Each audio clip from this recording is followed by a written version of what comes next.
Have any of these things ever happened to you? You spill your coffee all over your beautiful white cabinets. You find hard water, fingerprints, and grime all over your stainless steel.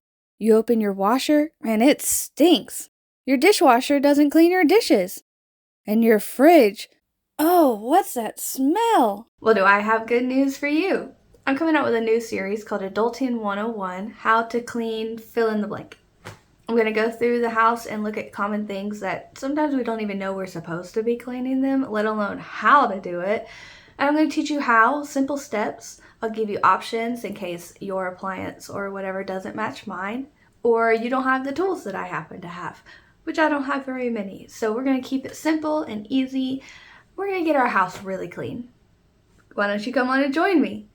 Using things you probably already have in your house or things that are cheap and easy to find, you'll learn how to clean things like painted surfaces with different sheens, stainless steel appliances, your entire dryer, including the yearly maintenance. Same with the washing machine and the dishwasher. It's going to be an exciting, informative, and hopefully entertaining series. All this can be yours for 4 easy payments of hitting that subscribe button, ringing the notification bell, pressing the like button, and commenting what you would like to learn how to clean. Call now! I'm just kidding, there's no number to call, but you can do those other things and click on this playlist. Bye!